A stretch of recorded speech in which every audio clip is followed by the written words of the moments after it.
Salam, hörmətli abituriyentlər. Bugün sizlərlə 9-10-cu siniflər üzrə MGM və OTK-nın birgə təşkilatçılığı ilə keçirilmiş 7 dekabr blok imtahanından tarix suallarının izahına baxacağıq.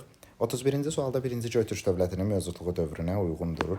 552-588-ci illər arasına aid olan hadisə soruşulur. Albaniyada Arşakillərin hakimiyyətinə son qoyulması 510, Məzdəşər Rəçatının baş verməsi 481-529-cu illər, Kürşadın başçılığı ilə üsyan 639, Əməvilər sülaləsi tərəfindən xilafətin idarə edilməsi 661-750-ci illər, Albaniyanın Sasani mərzbanları tərəfindən idarə edilməsi isə 510-629-cu illər arasına aiddir. 1-ci Göytürk dövləti mövcud olanda Albaniya məhz Sasani mərzbanları tərəfindən idarə edilirdi. Düzgün cavab Y variantı. 32-ci sualda verilmiş mətndə bəhs edilir Qarluq tayfalarından. Qarluq tayfaları son nəhayətdə 9-cu yüzillikdə digər türk tayfalarının iştirakı ilə yeni dövlətin əsasını qoyurlar. Məlumdur ki, Qarluq tayfaları 840-cı ildə 9-cu yüzillikdə Qaraxanlı dövlətinin əsasını qoyurlar. Demək bizə mətndə Qaraxanlı dövlətinə aid xüsusiyyəti müəyyənləşdirmək soruşulur. Qırğız üsyanının nəticəsində süqut edən Uyğur dövlətidir, götürə bilmirik. Dəndənəşan döyüşündə Səlcuqlara məğlub olan paytaxtı Lahor şəhəri olan Hindistana yürüşlər etməklə ərazi genişləndirən Qəznəlilər dövlətidir. İslamı isə 932-ci ildə Satıq Buğraxan tərəfindən rəsmi dövlət dini kimi elan edilməsi Qaraxanlı dövlətinə aiddir. Düzgün cavab 32-ci sualda Y variantı oldu. Göstərilən xüsusiyyətlər hansı dövlətin süqut səbəbləridir? Ərəb xilafəti ilə peçeniklərlə mübarizələr və dini pərakəndəliyin baş verməsi Xəzər dövlətinin süqutunun, yəni zəifləməsinin səbəblərindəndir. Düzgün cavab C variantı oldu. Hadisə səbəb-nəticə əlaqələrinin yanlış verildiyi variantı müəyyən etmək soruşulur. Yeni üsulla toplanan ordunun sərkərdələrə and içməsi Romada vətəndaş müharibəsinin başlamasına gətirib çıxardır. Bəli, bu düzgün cavabdır. Periklın strateq seçilməsi bütün Afina vətəndaşlarının idarə etmədə iştirakının genişlənməsi və vəzifəyə görə əmək haqqını almasına gətirib çıxardır. B variantı da düzgündür. Romada hakimiyyət bir neçə varlı patris və plebey ailələrinin əlində olması Romanın demokratik dövlətə, respublikanın demokratik dövlətə çevrilməsini məhdudlaşdırırdı. Əksinə, demokratik dövlət olmayıbdır Roma Respublikası. Roma Respublikası Zadəcan Respublikası idi. C variantı yanlışdır. Yunan koloniyalarının salınması ticarət və sənətkarlığı inkişaf etdirir. Bu düzgün variantdır və Makedoniyalı İskəndərin fəth prosesləri Yunan mədəniyyətinin Asiya ölkələrində Yunan elm mədəniyyətinin yayılmasına səbəb olur. Qədim Romada Respublika dövrü zamanı Yunanistanda baş verən hadisə soruşulur. Romada Respublika dövrü eradan əvvəl 509-cu ildən eradan əvvəl 27-ci ilə qədərki dövrə əhatə eləyir. İlk Olimpiya oyunları eradan əvvəl 776-dır. Solon tərəfindən islahatların keçirilməsi eradan əvvəl 594-dür. Drakon qanunları eradan əvvəl 621-dir. Dorilər Mikena mədəniyyətini məhv eləyiblər eradan əvvəl 2-ci minillikdə və Afina-Sparta arasında müharibə eradan əvvəl 431-404 Peloponnes müharibəsi.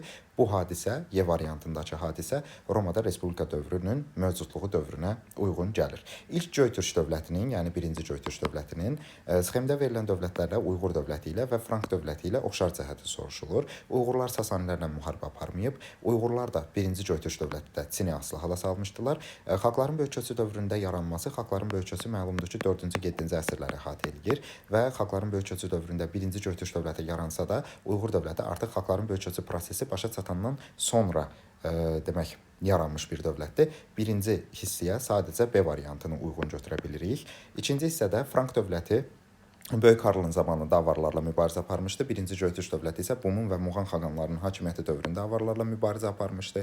Ərəb xilafəti ilə mübarizənin aparılması 1-ci Göytürk dövləti Ərəb xilafəti ilə eyni dövrdə mövcud olmadığına görə mübarizə apara bilməz və 1-ci Göytürk dövlətindən İstəmi xan, Frank dövlətindən isə Böyük Karl Bizansla diplomatik əlaqələr qurmuşdu. 2-yə də A və C variantları düzgün gəlir. Düzgün cavab olur B bəndi. 37 nömrəli test tapşırığında həyata keçirilən hərbi islahat, nizami qoşun hissələrinin əvəzinə nizami ordunun yaradılması, vahid ölçüdəki pul sistemlərinin yaradılması Sultan Məlikşahın hakimiyyəti dövrünə aiddir və Məlikşah Qaraxanlıları məğlub edərək onları asılı vəziyyətə salmışdı. B variantı Şərqin və Qərbin hökmdarı Sultan 1-ci Toğruldu.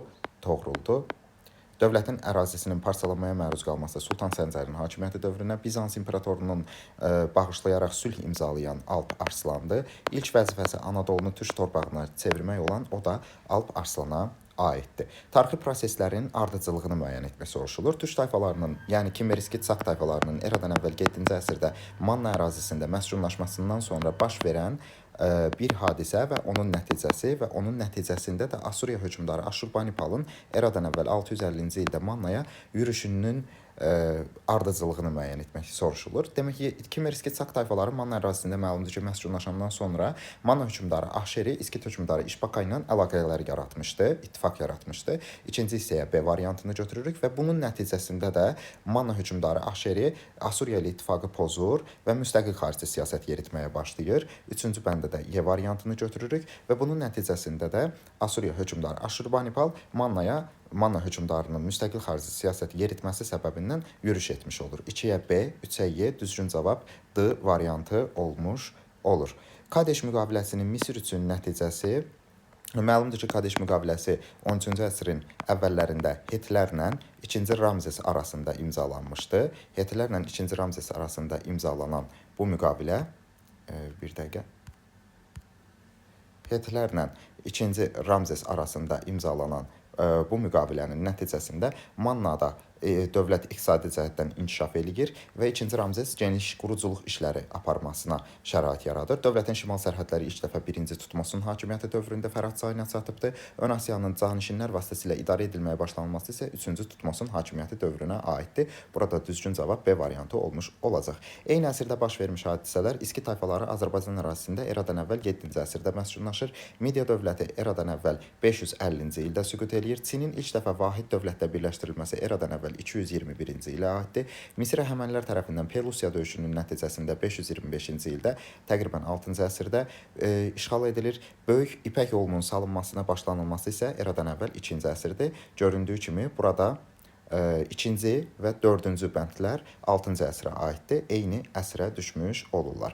Roma işğalları nəticəsində Oktavian Antoninin Misirdəki hakimiyyətinə son qoyur. Misiri işğal edir. Misir Roman əyalətinə çevrilir. Mark Trayan isə Mesopotamiya, Kilikiya, Ərəbistan yarımadası torpaqlarını işğal etmişdi. Hətta Parfiyan paytaxtı Ktesfonu tutur, amma Parfiyan bütövlükdə fəth eləyə bilmir. Çünki işğal edilmiş ərazilərdə baş vermiş üsyanlar onun yürüşü dayandırması və Romanın son işğalçılıq müharibələrinin baş verməsinə səbəb olur. Burada da Mesopotamiya bölgəsi 4 olaraq ifadə edilmişdi. Oktavian 3-ü, Mark Trayan isə 4 bölgəsini işğal etmişdi. B variantı düzgün cavab olmuş olur. Demək 42-ci sualda Spartak üsyanı eradan əvvəl 74-71-ci illəri əhatə eləyir. 74-71-ci illəri və Sarsarıqlar üsyanı bizim eranın 184-204-cü illərini əhatə eləyir. Sarsarıqlar üsyanı Çində Xan sülaləsinin hakimiyyətinə qarşı baş vermişdi. Bizdən soruşur ki, Sarsarıqlara aid olan, amma Spartak üsyanına aid olmayan xüsusiyyəti tapaq. Hakim sülalənin qüdrətini sarsıtmışdı. Bəli, Xan sülaləsinin qüdrətini sarsıtmışdı. Birinci bənd düzgündür. Spartak üsyanından fərqli olaraq. Quldarların zülmünə qarşı baş verməsi hər ikisi quldar zülmünə qarşıdır. Bu fərqli cəhət deyil, oxşar cəhətdir. Quldarlıq quruluşuna Sarsarıqlar üsyanı böyük zərbə vurur. Bəli, quldarların hökmranlığını sarsıdır. 3 düzgündür. Eradan əvvəl 1-ci əsrdə baş verməmişdi. Sarsarıqlar üsyanı bizim eranın 184-204-cü illərində baş vermişdi. 4-cü bənddə yanlış olur. Bu Spartak üsyanına aid hadisədir. 4-ü də çıxırıq. 1-3-cü bəndlər düzgün cavab. Alban memarlıq abidələrini seçmək soruşulur. Naxçıvanda 50-ci qalası 9-cu əsrdir. Alban memarlıq abidələri 3-cü, 7-ci əsrlərə aiddir. Və Ağdam ərazisində Covur qala, Laçında Ağoğlan məbədi, Şamaxın Sündüz kəndindəki məscid isə 920-ci ilə aiddir. Burada Alban memarlıq abidələri B variantında göstərildiyi kimi 2 və 3-cü bəndlərdir. Bələncər və Həştadsər döyüşlərinin Eyler-Venn diaqramına əsasən uyğunluğunu müəyyən etmək soruşulur. Ərəb və Xürrəmlər arasında baş verən döyüşlər Həştadsər döyüşləridir. 2-ci bəndə A-nı yazırıq. Ərəblərin məğlub olması həm Bələncər döyüşlərində, həm Həştadsər döyüşlərində ərəblər məğlub olmuşdular. Alban hökmdarı Cavanşir Sasani dövlətinin tərəfində iştirak eləyir. Belə bir döyüş yoxdur. Hökmdar kimi iştirak eləməmişdi. Həm də Kadisiya döyüşünə və Ktesfon döyüşlərinə aiddir bu hadisə. Həm də hökmdar olaraq yazması yanlışdır. Yəni Alban hökmdarı Cavanşirin Sasani dövlətinin tərəfində hökmdar kimi iştirak etdiyi bir döyüş yoxdur. Xəzərlərin qalib gəlməsi Xəzərlərlə ərəblər arasında baş verən Bələncər döyüşlərinə aiddir. Ərəb-Xəzər müharibələrinə aid olması təbii ki, o da Bələncər döyüşlərinə aiddir. Burada düzgün cavab olmuş olur D variantı. Demək, vergilərdən xüms vergisi müxtəlif mülkiyyət və qənimət növlərindən alınırdı. Ramazan bayramında alınan və paylanan vergi fitrə idi. B variantı yanlışdır. Dini vergi sayılırdı. Bəli, xüms dini vergidir. Çünki əldə etdiyin mülkiyyətə və qənimətə görə sənin artıq İslam dininə uyğun olaraq ödəməli olduğun vergi, yəni malından, mülkündən ödəməli olduğun müəyyən miqdar vergi xüms vergisi idi. C və A variantları düzgündür. Üşr isə 9-11-ci əsrlərdə torpaqdan istifadə müqabilində alınan, hətta Səlcuqların hakimiyyəti dövründə kəndlərin ödədiyi vergi idi. Müsəlman olmayanlar kişilərdən orduda xidmət etməməyin müqabilində alınan vergi isə cizyə vergisidir. Bunu da heç bir hissəyə götürmək mümkün deyil. 1-ə AC, 2-yə AB, düzgün cavab Y variantı olmuş olur. 5-ci əsrin ikinci yarısında yeni Alban əlifbasının tərtib edilməsi 5-ci əsrin birinci yarısına aiddir.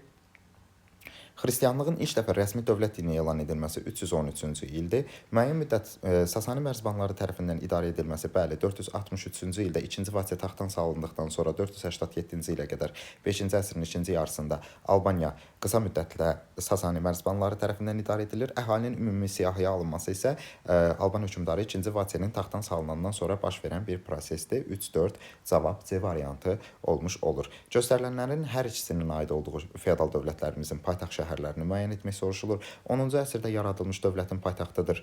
10-cu əsrdə yaranan dövlətlərimiz Rəvvadi, Şəddadi və Salari dövlətləridir.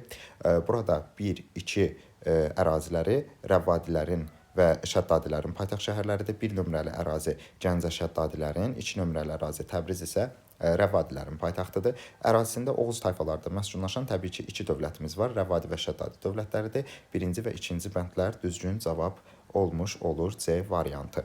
Tunc dövrünə aid deyil. Tayfa başçılarının ilahiləşdirilməsi, kişi əməyinin ata xaqanlığının ön plana çıxması, insanların tayfalarda yaşaması, hər bir şey və müharibənin əsas məşğuliyyətə son Tunc və erkən Dəmir dövründə çevrilməsi Tunc dövrünə aid xüsusiyyətlərdir. Lakin toxa əkinçiliyinin geniş yayılması C variantı Eneolit dövrünə aiddir. Torpaq toxa ilə yox, xış ilə şumlanırdı. Doğru izahlar Veda Hindistanda müqəddəs qanunlar toplusudur, bəli. 12 lövhə qanunları Şumerlərdə yox, Romaya aiddir. Falanga Sparta ordusu belə adlanırdı. Roma ordusu legion adlanırdı. Kasta isə Hindistanda qəti müəyyənləşdirilmiş hüquq və vəzifələri olan insanlar qrupudur. A variantı düzgün cavabdır. Şəddadilər dövləti Alan tayfalarına qarşı uyğunluğun pozulduğu bəndi soruşulur. Şəddadilər dövləti Alan tayfalarına qarşı müdafiə tədbirləri görmüşdü, bəli, 1062-ci ildə. Rəvvadilər dövləti ölkə ərazisində Oğuzların məskunlaşmasına icazə vermişdi, bəli. Şirvanşahlar Məziyyədilərin yox, Kəsranilər sülaləsinin dövründə Səlcuqlardan asılılığı qəbul edibdir. Salarilər dövləti Mosul hakiminin hücumuna qarşı bəli mübarizə apardığına görə Slavyanların yürüşünün qarşısını ala bilmir. Sacilər dövləti isə Bərdəyə hücum edən yox, Salarilər dövləti Bərdəyə hücum edən Slavyanlarla mübarizə aparır. 3-5 düzgün cavab olacaq. D variantı uyğunluq o bəndlərdə pozulubdur. Axun və Albaniya dövlətlərinə oxşar Qəznəli dövlətində olmayan xüsusiyyət tapmaq soruşulur. Ərəb xilafəti ilə Axun mübarizə apara bilməz. Hindistanın şimal-qərbinin işğal edilməsi Albaniyaya aid ola bilməz. Xalqların böyük köçü dövründə yaranması Axun dövlətinə aiddir, amma Albaniya xalqların böyük köçü dövründə yaranmayıb. Bizansla diplomatik əlaqələrin yaradılması Axun dövlətinə aid deyil, amma Albaniyaya aiddir. Burada B variantı Sasanilərlə müharibə Axun hökmdarı Axsuvar, Alban hökmdarlarının hakimiyyəti dövründə, məsələn 2-ci Vaçe, Qəznəli dövlətində isə Sasanilərlə mübarizə yoxdur. Çünki Qəznəli dövləti yarananda artıq 200 ildən, 300 ildən çox idi ki, Sasanilər dövləti süqut etmişdi. Düzgün cavab B variantı olmuş olur. Şəddadi hökmdarının fəaliyyətinə aid sxemi tamamlamaq soruşulur. Gəncə ətrafında xırda mülkləri ləğv eləyən, Xudafərin körpüsünü saldıran 1027-ci ildə Fəzli bin Məhəmməddir. 1-ci Toğrul ilə müqavilə bağlayan Əbuləsvar Şavurdur. Şirvanşahlar dövlətini tabe edən Şəddadi hökmdarı yoxdur. Yeni dövlətin əsasının qoyulması Fəzli bin Məhəmməd yeni dövlət əsası qoymayıb. Şəddadi hökmdarı Əli ləşkəri, yəni 1-ci ləşkəri qoymuşdu dövlətin əsasını. Dəbil əmirliyinin yaradılması heç bir Şəddadi hökmdarının fəaliyyətinə aid deyil. Çünki bu Məhəmməd ibn Şəddadın əmirliyin əsasını qoyması, yəni sülalənin mövcudluğu dövrünə aiddir. Şəddadilər dövlətinin mövcudluğu dövrünə aid deyil. Fəzli bin Məhəmməd həmçinin Gürcü və Xəzərlərlə mübarizə aparmışdı. Burada düzgün cavab B variantı. Demək, 53-cü sualda Bizans imperiyasına aid olan doğru cavabları müəyyən etmə soruşulur. İmperator Justinian 525, 527, 565-ci illərdə hakimiyyətdə olmuşdu. Ərəb xilafəti də 630-cu ildə yarandığına görə bu adam Ərəb xilafəti ilə mübarizə apara bilməz. Xalqların böyük köçü nəticəsində ərazilərinin çox hissəsini itirməsi xalqların böyük köçü 4-7-ci əsrləri əhatə edir. Xalqların böyük köçü dövründə Bizans mübarizə apara bilmişdi. Demək, xalqların böyük köçündə yürüş eləyən tayfalarla, hətta Slavyanlar sadəcə gəlib orada məskunlaşırlar. Burada heç bir işğalçılıqdan falan söhbət getmir. 2 də yanlışdır. Sasani dövləti ilə sülh müqaviləsinin imzalanması 532-ci ildə, 591-ci ildə, Daha sonra 629-cu ildə müqavilələr imzalanıbdı. 3-cü bənd düzgündür. Avropa Hun dövləti ilə 434-cü ildə Attila ilə imzalanmış müqavilə nəticəsində sərhəd nöqtələrində ticarət əlaqələri apara bilərdilər. 4-də düzgündür. Slavyanlar Bizans ərazisində məskunlaşırlar. Burada quldarlıq qaydaları möhkəmlənmir. Quldarlıq qaydaları zəifləyir, yerini feodalizmə verir və feodalizm güclənməyə başlayır. Ona görə də 53-cü sualda düzgün cavab olur. Müəyyən etmək soruşulur. Roma sərkərdəsi Kanidinin Albaniyaya yürüşü eradan əvvəl 36-cı ildir. Roma sərkərdəsi Pompey ilə eradan əvvəl 66-cı ildə müqavilə imzalanıb. Adrianla dostluq münasibətləri 2-ci əsrin birinci yarısına aiddir. Və Arşakilər sülaləsinin hakimiyyətə gəlməsi bizim eranın 20-ci ilinə aid olan hadisədir. Demək, burada ardıcıllıq olacaq 2, 1, 4 və 3 bu formada. Demək, Manna hökmdarı İranzunun hakimiyyəti dövründə Assuriya dövləti ilə diplomatik müttəfiqlik münasibətlər yaradılmışdı. Bütün cənub torpaqlar İranzunun hakimiyyəti altında birləşmişdi. Sirdaqqa müqaviləsi Ulusunuya aiddir. Midiyada Assuriya əleyhinə qalxan üsyançılara yardım göstərən Manna hökmdarı Aşeridir. Mannada qədim şərqin ən güclü dövlətlərindən birinə çevrilir İranzunun hakimiyyəti dövründə. İkinci Göytürk hökmdarı Bilgə Xaqan isə Çin üzərinə uğurlu yürüşlər etmişdi. Mərkəzi Asiyada olan türk tayfalarını dövlətə tabe etmişdi. Üçüncü bənd İstəmi Xaqan Muğanın hakimiyyəti dövründə qərb vilayətlərini idarə edirdi. Bizansda diplomatik əlaqələr də yenə də İstəminin dövrünə aiddir. Yusif ibn Əbu Sac Əli Ləşkəri və Mərzban ibn Məhəmmədə aid uyğunluq müəyyən etmək soruşulur. Azərbaycanın şimalında Şəddadilər dövlətinin əsasını qoyan Əli Ləşkəridir. Xəlifənin göndərdiyi ordunu Yusif ibn Əbu Sac məğlub etmişdi. Xəzər dənizində ticarət gəmilərinin üzməyə başlaması Salarilər dövlətinin, yəni Mərzban ibn Məhəmmədin hakimiyyəti dövrünə aiddir. Salarilər türk mənşəli Kəncərli sülaləsindən idilər və Rey şəhərini Samanilərdən alan Yusif ibn Əbu Sac idi. 1-ə B-Y, 2-yə A, 3-ə C, D variantları olmuş olur. Mətndə bizə Axund dövlətindən danışılır. Mətndə bəhs olunan dövlətin Sasanilərə qarşı baş vermiş hansı hərəkatın yatırılmasında mühüm rol oynadığını qeyd etmək soruşulur. Məlumdur ki, Axund dövləti 1-ci Qubada Məzdəkilər hərəkatını yatırmaqda dəstək göstərmişdir. Cavab Məzdəkilərdir. Tarixi bilikləriniz əsasən mətndə bəhs olunan dövlətin adını 1-ə yazırıq Axund dövləti. Eyni zamanda bu dövlətin 5-ci əsrdə hansı adla tanındığı, hakimiyyətdə olmuş Eftal xanın adı ilə bağlı olaraq Eftalitlər kimi tanınmasını yazmış oluruq. Abituriyent də burada düzgün şəkildə qeyd edibdir. Mətndə haqqında bəhs olunan dövlətin neçənci ildə və ya neçənci əsrdə, 567-ci ildə yaxud 6-cı əsrdə hansı dövlətlərin birləşmiş qüvvələri tərəfindən süquta uğradıldığını, son qoyulduğunu Göytürk hökmdarı İstəmi, Göytürk Xaqan İstəmi və Sasani hökmdarı 1-ci Xosrov tərəfindən 567-ci ildə Birləşmiş Qüvvələr Axund dövlətinə, yaxud da 6-cı əsrdə yazsaz düzgün sayılır. Testin özündə, tapşırığın özündə sizə əsr yaxud neçənci ildə olmasını, hansını istəyirsinizsə yazmağınızı, qeyd etməyinizi icazə verdiyi əhatə olunubdur. Və Sasani Göytürk Birləşmiş Qüvvələri 567-ci ildə 6-cı əsrdə Axund dövlətinin varlığına son qoymuş olurlar. Belə hörmətli abituriyentlər.